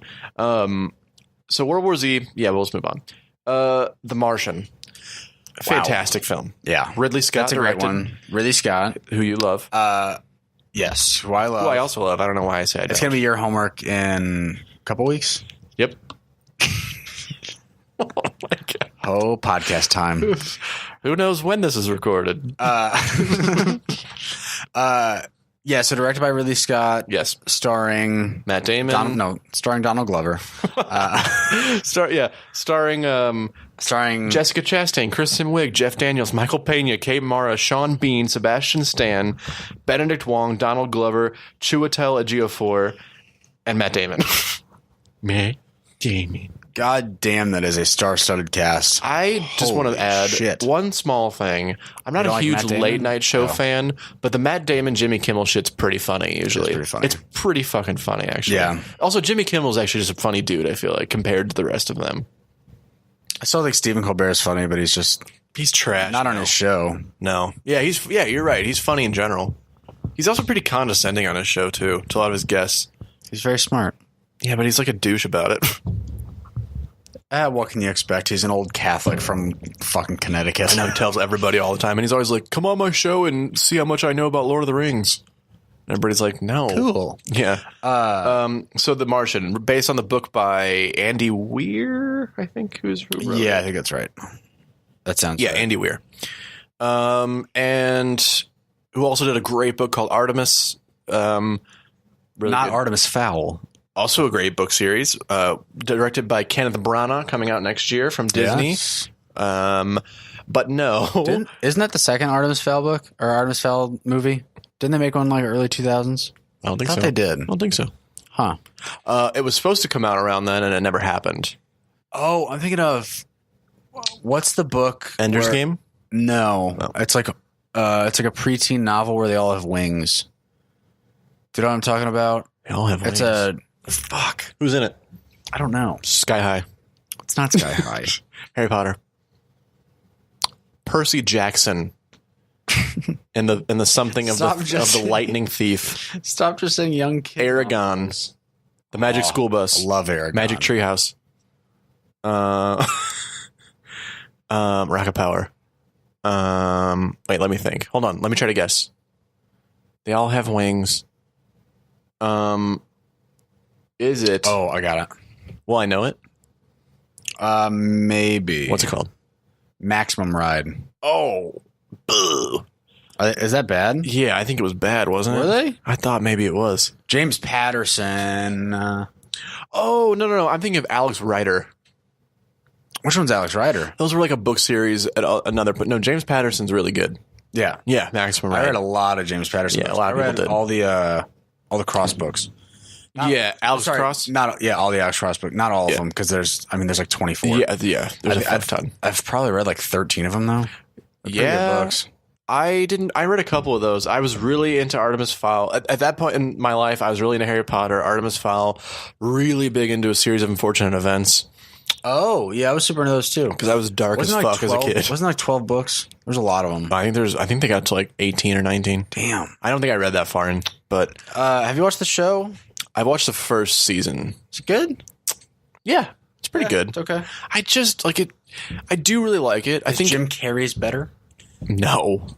It's Didn't really that one shove like 7 books into one? three books into one, and it just doesn't. So you just don't care as much, you know? Yeah, those books were so fun because it was just like little like they're like little like novellas. They're like little like vignettes of Yeah. like this like summer of these kids' lives. Yeah, they have that sort of like Kafka like old like 1800s Russian feel, like Yeah, and they're like utter bleakness and yeah, sadness. like this like dark gothic bleakness. yeah. I love it. I love that stuff. As you know, I love dark Yeah. gothic bleakness. But like, Well, the show's good. Don't they have like an ant come one time and the ant gets eaten by a snake? Oh yeah, it's really dark. Yeah. Dude, I love how the books start too. Where what's his name? Hans Gruber. No, I had it. A Series of Unfortunate Events. Lemony is written by- Snicket? Lemony Snicket, yeah.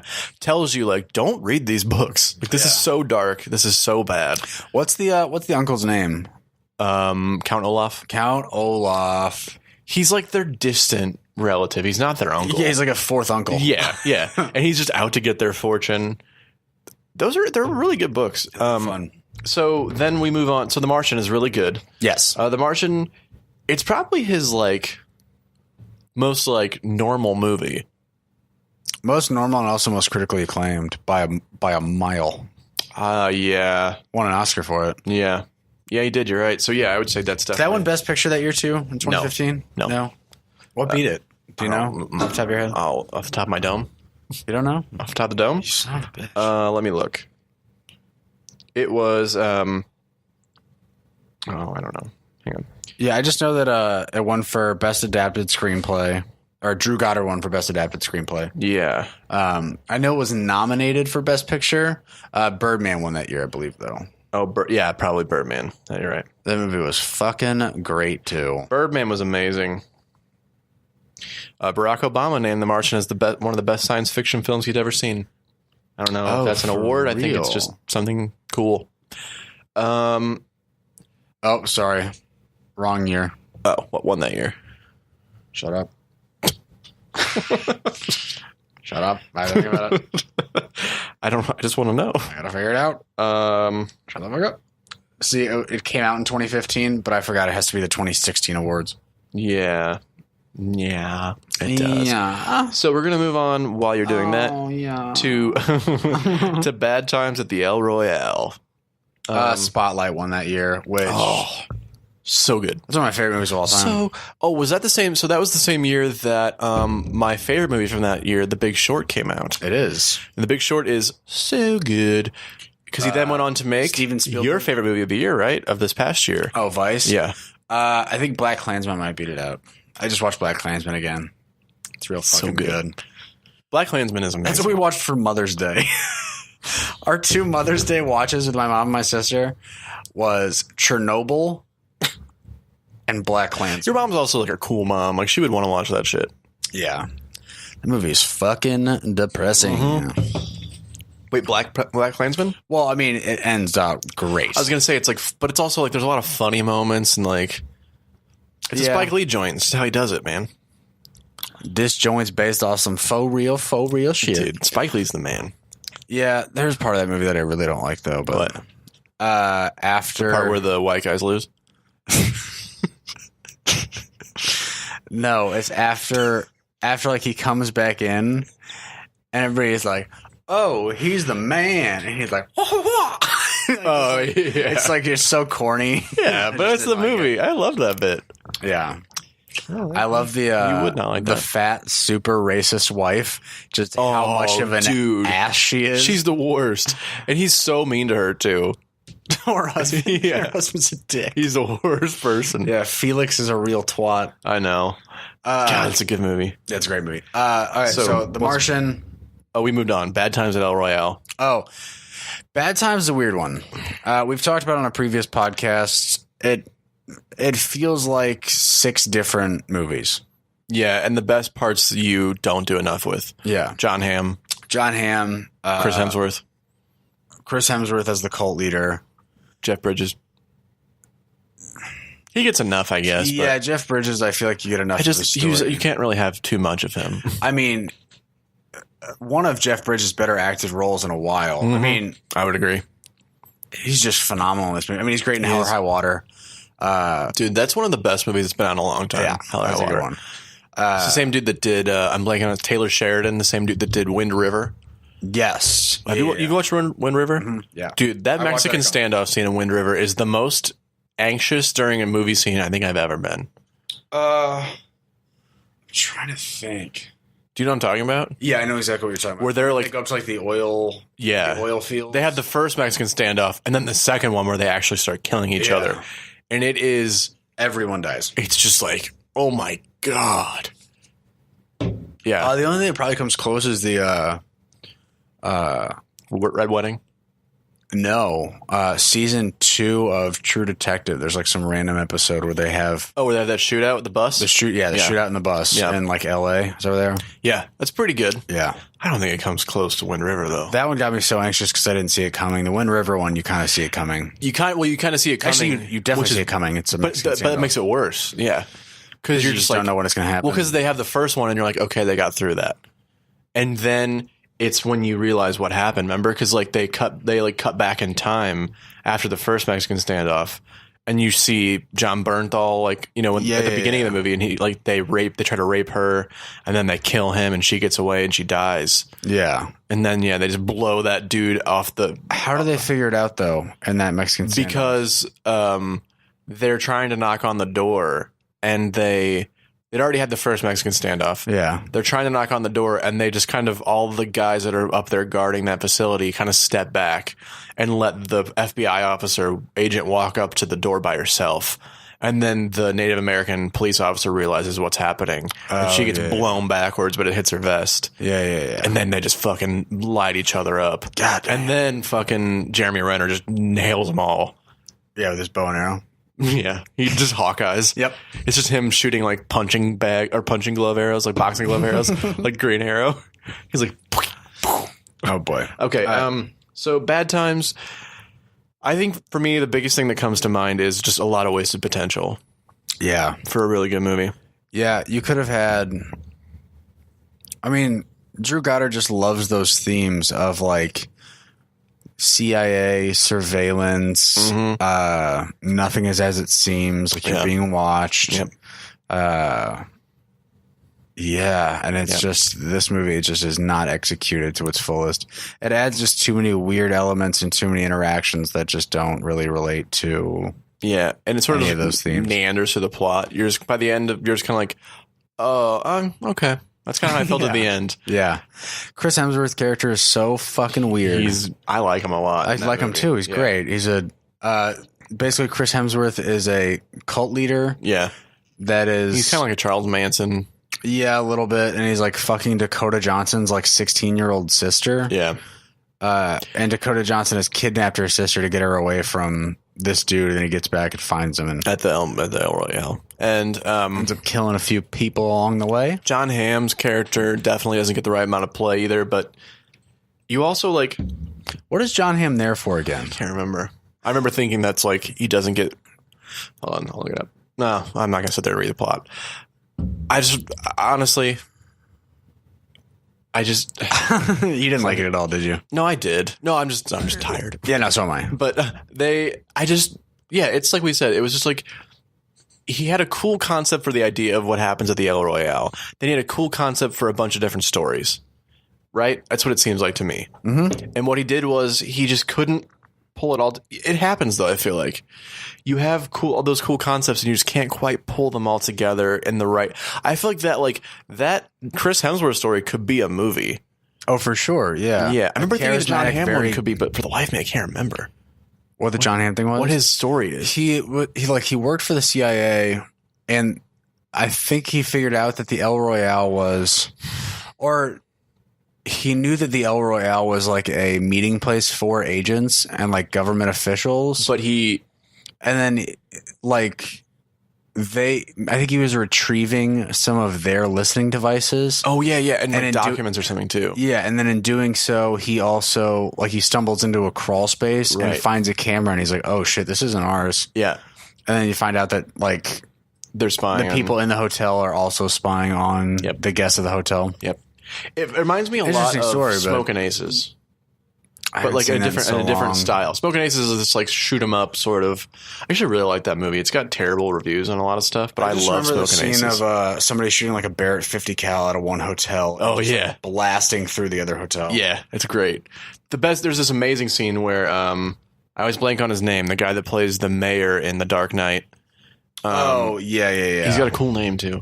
We've already brought that up. Yeah, I know. And Ray Liotta. We brought it up in relation to this movie at one point. Oh, did we? Yeah. And yeah. And they're in this like all glass elevator, and you realize that like that guy, the guy from Dark Knight's character, is like one of the many different assassins that's been hired to kill this one guy. They're all people hire like a bunch of different assassins. Like people are all trying to collect this bounty on this one guy, and he's like on his way up. He's dressed as like a hotel attendant, and Ray Liotta is an FBI agent, and they both kind of realize who they are, and all of a sudden they both just turn around and start shooting each other. So the lights go out, and it's all these mirrors and just muzzle flashes. It's really cool. Yeah. So. Bad Times, we can agree at the very least, just poorly executed. Yeah. Poorly executed, fun concepts. Yeah. And then done. I think we should jump to his other big two things were Lost, which I don't know how we can get into that without spending too much time talking about it. So we're at an hour 45. So let's just say it's good. Yeah. Okay. Yeah. And if you miss an episode, you'll be exactly what the title says. So it's very true. We're so tuckered out right now that it took me way too long to understand. Yeah, but it's true also. Daredevil. The best of those shows, of that group of shows, by far. Well, the first season of Jessica Jones is great. How? Well, because he didn't do season 1, right? He wrote on it. He wrote on it, but that's the strongest of the series, isn't it? Season 2 is pretty good. Season 2 is pretty great, and so is season 3, actually. I know. Which is the one that has the prison escape scene? 3.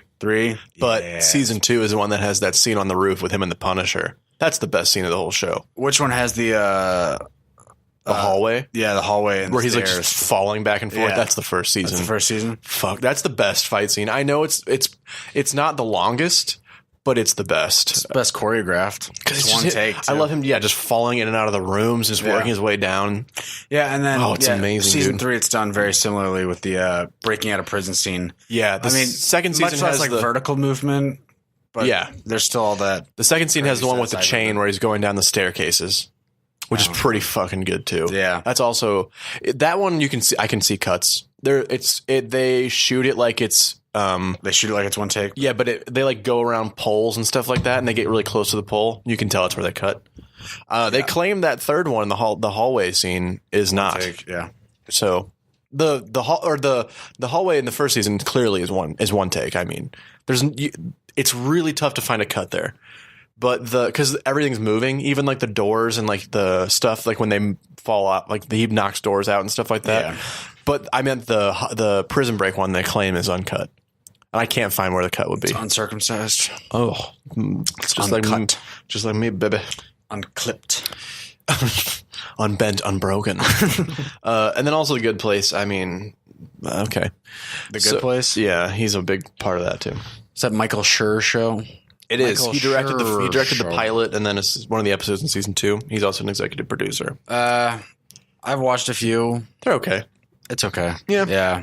That's about as glowing reviews you'll get out of me for A Good Place. And I think the only other thing to say is he's doing X-Force, which I'm very interested to see. More Cable and Deadpool and Colossus. And yeah, we'll see how he writes those characters too. Because, I mean, he's written a little bit of Deadpool, but...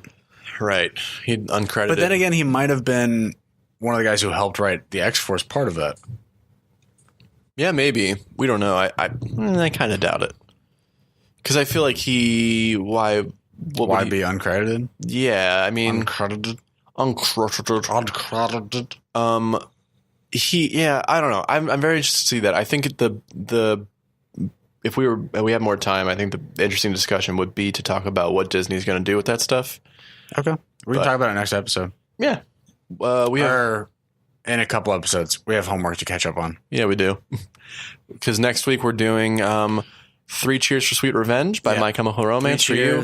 And then for me. And then you are doing Gillian Flynn. Gillian Flynn. Yeah, I better catch up on her work. Terrific novelist, writer of Gone Girl. And Sharp Objects. Sharp Objects. Yeah, and then I always keep wanting to say Big Little Lies, but it's just... It's not Big Little Lies. Yep. And then the other one. And the Dark Places. Yeah. Dark Places. There's such like what does the killing in this book? Sharp Objects. Where shouldn't I go hide? Dark Places. Yeah. Where do you go when you're dead? Yeah. You're gone, girl. Gone, girl. What happens when I die? You're gone, girl. All right. Let's wrap this up. Okay. We'll see you guys next week. You can. They know. Okay, all right. Yeah, you're right. Give us a 5-star review. Leave us a 0-star thing. Give us a 5-star rating. Yeah. Give us a 0-star review. Yeah. Subscribe to the podcast on iTunes because that actually helps. It does. And I mean, it helps Nick with his erectile dysfunction at night. It helps him get it up. Yeah, all those reviews you guys leave, I read them, and then I edge myself. If we have a 3.5, he has a 3.5. Which means I've been nothing for so long. All right. We'll see you guys next week. Bye. Goodbye, love you. Love you too, sweetie. Oh, thank you. Thank you.